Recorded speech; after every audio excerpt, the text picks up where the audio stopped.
Lalu ini kenapa kok dia nggak masuk sholat tapi masih bergelut dengan fahsya, dengan mungkar? Jawabannya adalah kalau di kampung kami ada something wrong, ada sesuatu yang salah di dalam sholatnya. Maknanya sholat kita harus benar.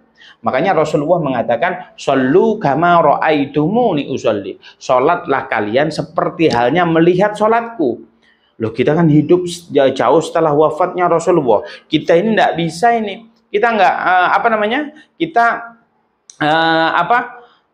nggak hidup sezaman Rasulullah. Bagaimana kita melihat sholat Rasulullah? Makanya dengan cara kita taklim. Oke, kita harus belajar. Kita belajar sholat versinya Rasulullah Shallallahu Alaihi Wasallam. Oleh karena itu, ayo kita sholat. Bayangkan, kita itu sudah gede kayak gini. Kalau ditanya, Allahu Akbar, Allahu Akbar, bab takbir saja, Allahu Akbar, Allahu Akbar, ada yang begini, Allahu Akbar, ada yang begini. Mana yang benar? Kita nggak bisa jawab itu. Kalau kita di Mekah gitu kan, ada yang umroh, pasti memahami ada sholatnya berbagai macam. Kita nggak paham. Oleh karena itu, segede kita ini, kita belum bisa memahami bahwasanya sholat yang versi Rasulullah itu bagaimana. Oleh karena itu, kewajiban kita harus belajar agar sholat kita seperti versinya Rasulullah SAW, sehingga kita terbebas dari perbuatan fahsya dengan perbuatan yang mungkar. Taib. Apa yang kedua? Yaitu menghapus dosa-dosa kita. Kata baginda Nabi Muhammad SAW, ada 5 keadaan. Apabila keadaan itu menghampiri kita, secara otomatis langsung menghapus dosa kita. Yang pertama, as-sholawatil khamsah, antara sholat 5 waktu. Misalkan kita sholat subuh sampai duhur. Maka kalau di antara itu kita berbuat dosa, asalkan kita sholat subuh dengan sholat duhur, maka secara otomatis akan diampuni dosanya oleh Allah Subhanahu wa Ta'ala.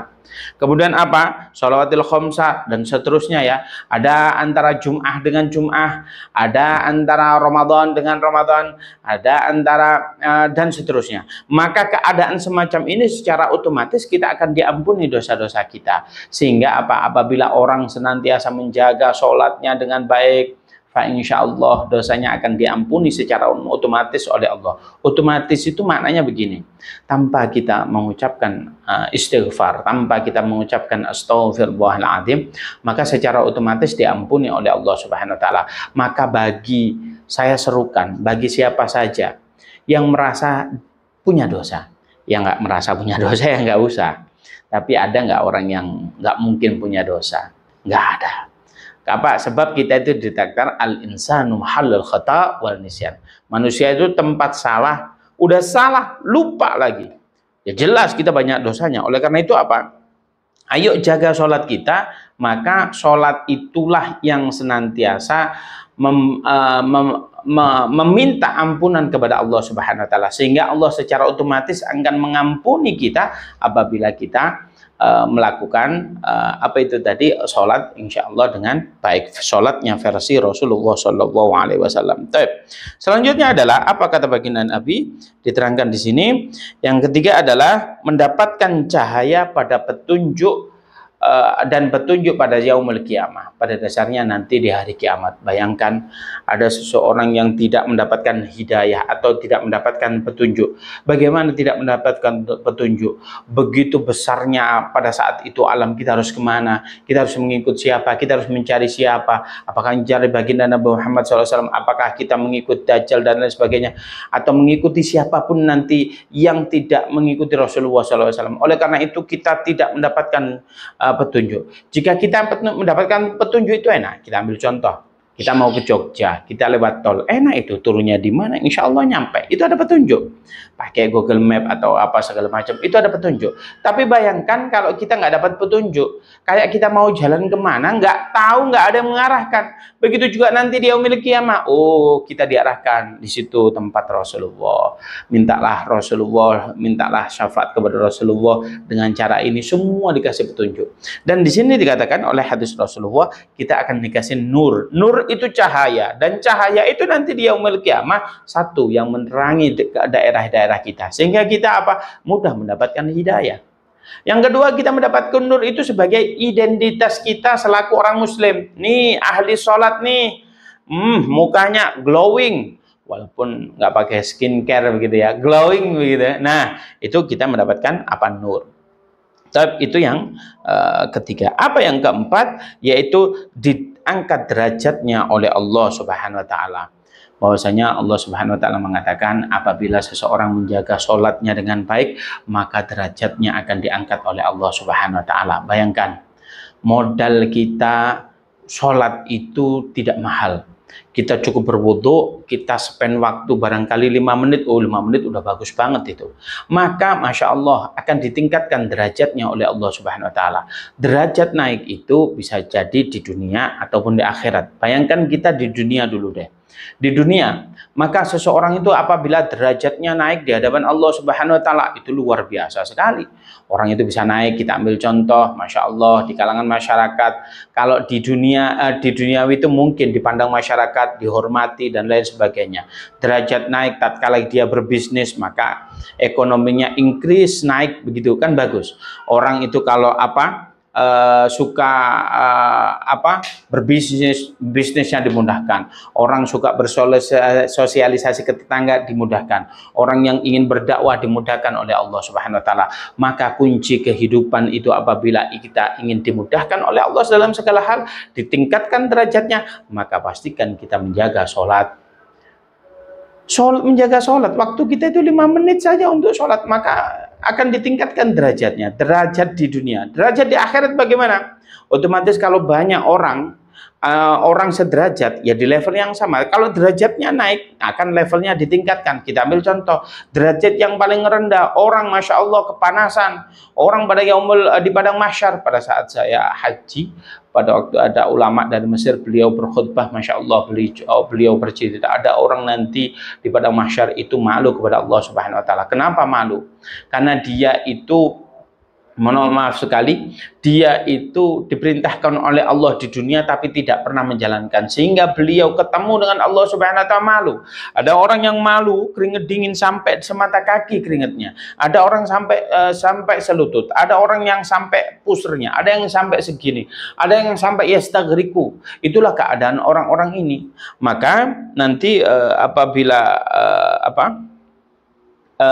derajat kita naik, maka kita bukan di level yang itu, di level yang lebih tinggi. Masya Allah, dimudahkan. Barangkali kalau itu kita dikasih awan, barangkali ada AC-nya, begitu rasanya ya. Oleh karena itu ayo kita jaga sholat kita agar supaya satu, kita ditingkatkan, bukan meningkatkan, ditingkatkan derajatnya oleh Allah Subhanahu Wa Taala, baik di dunia maupun di akhirat. Oleh karena itu, ayo jangan sampai kita tinggalkan sholat. Lalu apa yang kelima? Ya ini menghapuskan dosa juga yang kedua. Apa kata baginda Nabi Muhammad SAW? Sholatlah kalian 5 waktu. Bagaimana Rasulullah menggambarkan, seandainya di depan rumah kalian ada sungai, setiap hari kalian keluar 5 waktu dari rumah kalian, kemudian setiap kalian keluar itu Anda mandi. Hal yujad, apakah mungkin masih ada kotoran yang nempel di tubuh kita? Kata para sahabat, ya jelas nggak ada, kita mandinya 5 kali. Begitu juga orang sholat, maka akan dibersihkan secara dohir maupun batin. Sehingga dohir kita, Masya Allah, orang yang sholat itu Masya Allah ya, memiliki cahaya yang sangat luar biasa. Batinnya bagaimana? Batinnya lebih bagus. Maka orang ini batinnya bagus. Kalau batinnya bagus, luar biasa sekali ya. Orang memiliki batin bagus, dia nggak mudah iri, dia nggak mudah benci, nggak mudah dan lain sebagainya. Maka itu penyakit hati dibersihkan oleh Allah Subhanahu Wa Taala. Kalau sudah bersih, efeknya enak, maka kita menjadi sehat. Sebab apa kata Rasulullah SAW? Ada segumpal darah di tubuh manusia ini. Apabila segumpal darah itu kotor atau buruk atau rusak begitu atau bejat lah kata orang Jawa, maka fafasada jasadu kullu. Maka segumpal darah itu kalau dia rusak, fafasada jasad, maka jasad ini otomatis akan rusak. Kalau rusak itu maknanya apa? Akan sakit. Oleh karena itu ya sudah, kalau ada orang yang jasadnya sakit berarti sakit. Oleh karena itu kalau kata Rasulullah, apa sih segumpal darah itu? Ala wahyal qalb, yaitu ini adalah hati gitu ya. Maka kalau hati kita sudah dibersihkan oleh Allah, barokahnya kita sholat, enak. Kita nggak ada sifat iri, katakan sifat dengki, sehingga apa? Efeknya kita akan sehat. Makanya sholatlah agar supaya satu memiliki cahaya atau memiliki nur.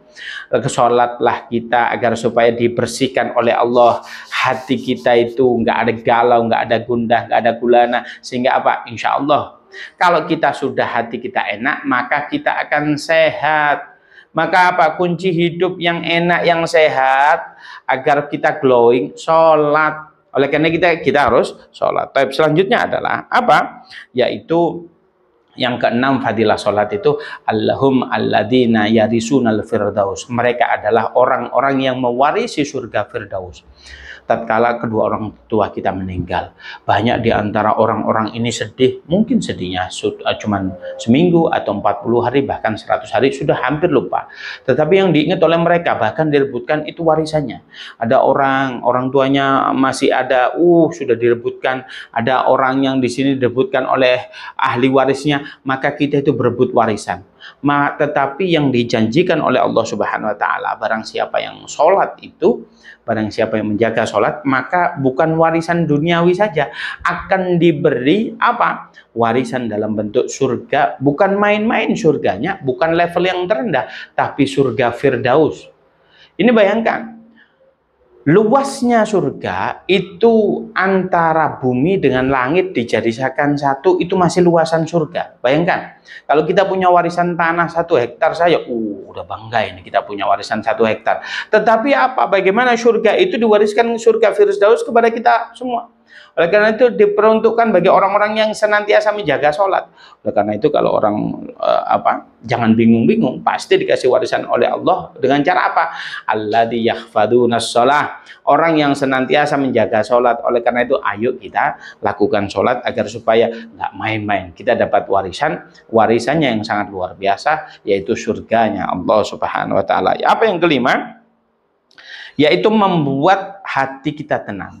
Kata Allah Subhanahu wa taala, ala bidzikrillahi tatmainnul qulub. Kalian, efek daripada kalian zikir itu menenangkan hati, dan sholat itu bagian daripada zikir. As-sholatu lidzikri. Tujuan sholat itu untuk mengingat Allah. Allahu Akbar. Kan kita ingat, dengan kita mengingat Allah Subhanahu wa taala melalui tata cara yang diajarkan oleh baginda Nabi Muhammad SAW, maka kita menjadikan hati tenang. Lah kalau kita tenang kan enak. Ada tetangga model begini, santai saja. Rumah kita seandainya bocor, butuh dana untuk membetulkan, tinggal minta ke Allah. Tenang banget itu. Kita sudah umur berapa? 20 atau 25, bagi cewek-cewek pengen punya jodoh, tenang saja. Orang hatinya tenang, karena apa? Terkoneksi dengan Allah Subhanahu wa taala. Ya Allah, saya pengen jodoh, dikasih oleh Allah. Karena apa? Allah sendiri yang berkata, ud'uni astajib lakum. Hei, mintalah kalian kepadaku, maka aku akan memberinya.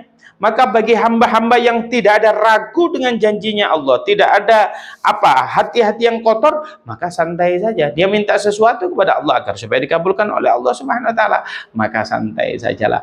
Maka 7 hal ini akan kita dapatkan tatkala kita melakukan sholat, baik duniawi maupun akhirat. Dikasih warisan surga, dikasih kita diampuni dosa, wajah kita itu jadi glowing, tubuh kita jadi sehat. Nanti di yaumul qiyamah dikasih cahaya oleh Allah Subhanahu wa taala. Di dalam dunia ini apa yang kita lakukan terhindar dari perbuatan fahsya dan mungkar. Enak sekali ini. Ayo kita lakukan sholat.